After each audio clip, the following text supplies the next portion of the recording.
चम्मच के अंदर सोने का निवाला खाता है ना, और आखिरी वक्त में वो दायरे सलाम से खारिज हो गया तो नाकाम हो गया। अगर वो पूरी जिंदगी मुफलिसी, तंग दस्ती, परेशानी में गुजारता है, लेकिन आखिरी वक्त अगर उसको कलमा नसीब हो गया तो आखिरत की सारी इनामात उसके लिए है। तो पैगाम, मैं भी एक पैगाम देता हूँ, ये पुरफितन दौर है और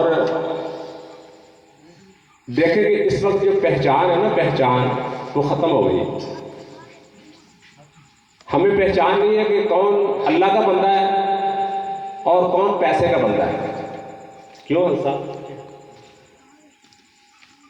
कि 95% लोग ऐसे होंगे जिनकी नजर आपकी जेब पर होगी और 5% ऐसे होंगे, बल्कि इससे भी कम, कि जो आपका दुनिया के अंदर हाथ पकड़े और जन्नत में जाकर छोड़े।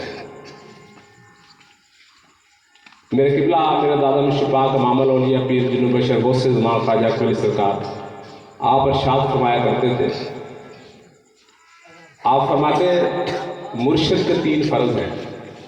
मैं इस इलाके का ना, आपने तो बड़े खिताब दे दिए, मुझे अलकाबात दिए, मैं इस इलाके का अदनस खादम हूँ।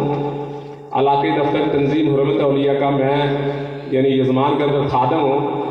ये समझे कि जितने मेरे पीर भाई बैठे हैं ये मेरे मखदूम हैं और मैं इनका खादम हूँ। तो आप और मेरी खुशनसीबी ये है कि मैंने एक अरसा मुर्शिद तलाश किया, एक अरसा, और मैं एक दुआ किया करता था, या इलाही मुझे अपनी दुनिया के अंदर वो महबूब बंदा अता फरमा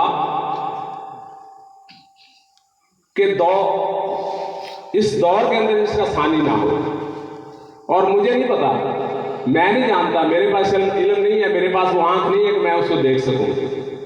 ये तू मुझ पर करम फरमा, और मेरे अल्लाह ताला का मुझ पर इतना करम है, उसका एहसान है कि मुझे बिन देखे मुझे मेरा मुर्शिद मिला। ठीक, सिर्फ जिस तरह हल्सा बैठ के तारीफ करा दें, दिल के अंदर एक कैफियत पैदा हो जाए, मोहब्बत पैदा हो जाए। मैं कराची में था, वो लाहौर में थे। अब देखें ना, वो लाहौर में है, मैं कराची में, तो उन्होंने मुझे वहां से आशीष करवाई। तो अल्लाह ताला ने वो, तो मेरे किबला शाद फरमाते हैं, मेरे दादा मुश्ताक आप फरमाते हैं कि मुर्शिद के 3 फर्ज हैं। बड़ी तवज्जो के साथ बात सुनना कि मुर्शिद के 3 फर्ज हैं। पहला फर्ज ये है कि मुरीद का वक्त निज़ा हो,